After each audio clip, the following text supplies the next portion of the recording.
500원 크기만큼 짜서 한번 발라보도록 할게요. 보이시나요? 유기자차와 무기자차는 뒤에 성분표를 보면 나와요. 그러니까 이게 이제 무기자차인데, 자, 이게 보면은 제 얼굴 보이시나요 지금? 백타 현상이 나타나는 데 따라서도 유기자차인지 무기자차인지를 나타내는 경우들이 있고, 또 하나는 성분들을 혼합을 해서 백타 현상이 좀 덜 나타나게끔 하는 혼합자차도 나오기 때문에 제가 이러고 밖에 나간다면 과연 괜찮을까요?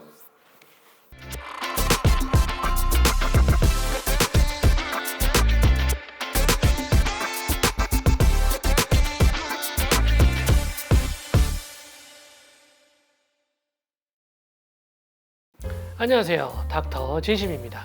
요즘 아침 저녁으로 기온차가 좀 나기는 하지만 여름처럼 더워지는 날씨가 빨리 다가오고 있어요. 이런 날씨인 만큼 여러분들은 여러분들의 피부를 어떻게 관리하시나요? 피부의 적 자외선으로부터 피부를 관리하기 위해서는 필요한 건 뭐다? 자외선 차단제죠. 여러분들이 지금 바르고 있는 이 자외선 차단제 잘 바르고 올바르게 바르고 있는지 한번 되짚어보는 시간을 한번 갖도록 해볼게요.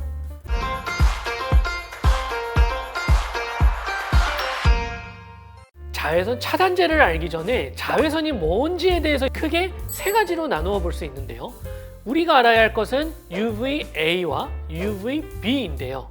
자, UVA는 파장이 긴 자외선이기 때문에 창문을 뚫고 들어오는 자외선이고요. 피부 속으로 깊게 침투를 해서 피부의 손상을 유발하거나 피부 노화를 촉진하는 자외선 파장이고요. UVB는 파장이 짧은 자외선이고 창문을 투과하지 못하고 반사되는 자외선인데 피부암이라던가 피부 손상에 더 관여를 하는 자외선입니다. 우리가 자외선 차단제를 바를 때 흔히 뒷면을 보시면 SPF 그리고 PA라는 수치를 여러분들 다 확인하실 수 있는데요. 자, SPF도 먼저 설명을 드리면 Sun Protection Factor라고 자외선 중에서 UVB를 막아주는 것을 나타내는 지수입니다. 숫자가 커질수록 차단 능력이 좋은데요. 50 이상부터는 50 플러스라고 표시를 합니다. 자, SPF는 피부 2mg per 제곱센티미터 정도의 제품을 도포했을 때를 정의를 하는 것인데 이것은 대략 동전 500원 정도의 크기인데요. 하지만 여러분, 그만큼의 크기로 얼굴에 바르시나요? 만약 무기자차를 이 정도로 꼼꼼히 발라줘야 된다고 하면 가습기, 강시처럼 보일 것입니다. 그래서 이만큼 바르고 나서 외출하기는 좀 힘든 경우들이 대부분이에요.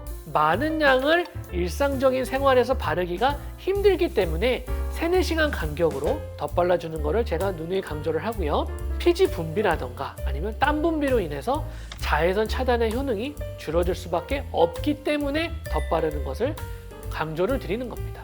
자, 다음으로는 PA입니다. 저 Protection of Grade of UVA인데 UVA를 막아주는 것을 나타내는 지수입니다. UVA는 제가 파장이 길고 유리창을 통과할 수 있는 자외선이라고 앞서 설명을 드렸죠. 그래서 실내에서도 자외선 차단제를 발라야 하는 것이 중요하다는 것은 바로 이 UVA 파장 때문이에요. 종류에는 유기 자외선 차단제하고 무기 자외선 차단제로 말씀을 드릴 수가 있어요. 자, 유기자차가 뭐냐? 피부에 흡수된 자외선을 분해해서 열로 배출시키는 화학적 자외선 차단제를 말합니다. 장점으로는 묽은 로션 타입이기 때문에 피부에 잘 흡수되고 백탁 현상도 없어요.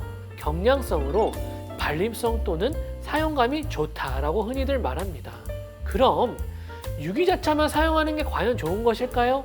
아닙니다. 왜냐하면 단점으로는 선크림의 화학 성분이 분해되는 것이기 때문에 어쩔 수 없이 피부 내에서 화학 반응과 열 반응이 나타나서 피부가 예민하신 분들 같은 경우는 알레르기 접촉성 피부염이라던가 여드름과 같은 피부 트러블을 일으킬 가능성이 높습니다.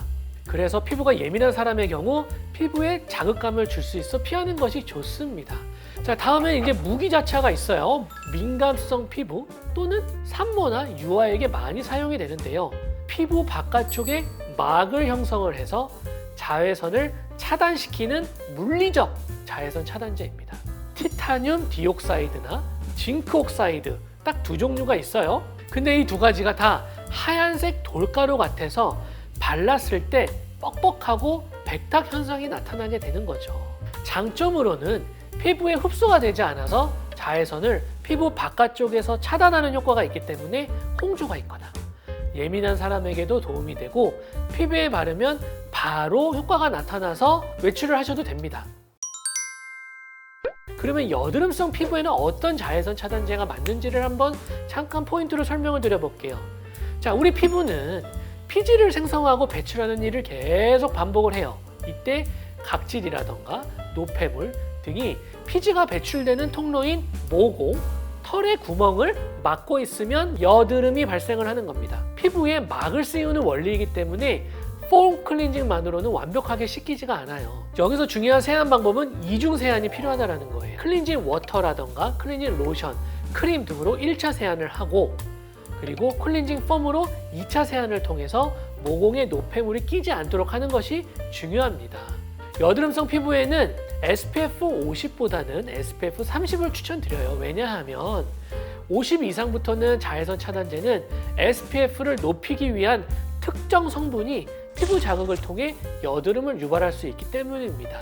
여러분들은 어떤 자외선 차단제를 바르나요? 민감성 피부든 아니면 민감하지 않던 피부든 무기자차를 추천하고 바릅니다. 얼굴에다 바르고 그리고 목이라던가 뒷목에도 꼭 발라줘야 하고 남아있는 선크림은 손등에도 꼭 발라주는 습관이 중요합니다. 안 바르면 손등에 흑자 같은 색소성 질환들이 많이 생길 수가 있어요.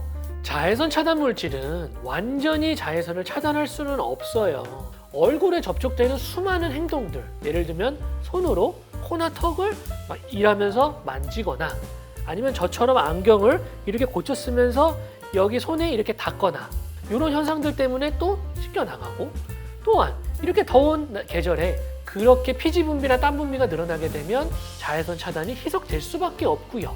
그리고 또한 선크림 제형 때문에도 그래요. 발림성이 좋은 것들을 소비자들은 많이 선호를 해요. 하지만 자외선 차단율이 떨어지는 경우가 많아요. 기름 성분이 더 많은 제형의 경우에는 발림성이 낮지만 잘 씻겨 나가지가 않아서 오래 더 지속될 수가 있어요. 자, 다음으로는 어떻게 하면 잘 바르는지에 대해서 설명을 좀 드릴게요. 유기자차는 바르고 나서 화학 반응을 통해서 자외선 차단 기능이 나타나기 때문에 한 15분 정도 나가기 전에 바르는 것을 추천을 드리고요. 원래는 SPF에서 권하는 양만큼을 바르려면 500원 동전 크기의 양만큼을 발라야 돼요. 하지만 그러지 못하는 상황이기 때문에 야외에서 생활을 할 때에는 2시간 간격으로 덧바르는 것을 추천을 드리고 일상생활에서는 3-4시간 간격으로 덧바릅니다. 내가 화장한 상태에서 선크림을 또 덧바르라고 얘기를 하는데 어떻게 발라야 되느냐. 저는 주로 쿠션이라던가 선스틱 같은 자외선 차단제를 덧바르는 것을 추천을 드립니다.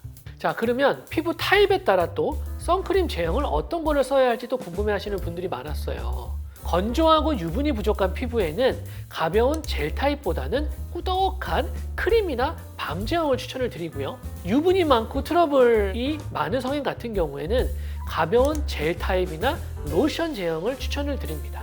하지만 제형에 따라서 자외선 차단 기능이 차이가 나는 경우가 많습니다. 아무리 같은 SPF, PA 성분이라 하더라도 얇게 발려지면 자외선이 투과될 수가 있어서 스프레이나 젤, 제형같이 묽고 발립성이 좋은 것들은 바디 전용으로만 바르는 걸 추천을 드리고 얼굴은 적어도 로션 이상의 타입을 바르는 것을 추천을 드립니다. 자외선 차단제를 바르는 것을 미리 적금 들어 놓는다고 생각을 하세요. 지금 내 피부가 좋은 분들도 미리미리 예방을 위해 자외선 차단제를 바르며 습관화하실 것을 거듭 말씀을 드리는 바입니다. 자, 지금까지 닥터 진심이었습니다. 감사합니다.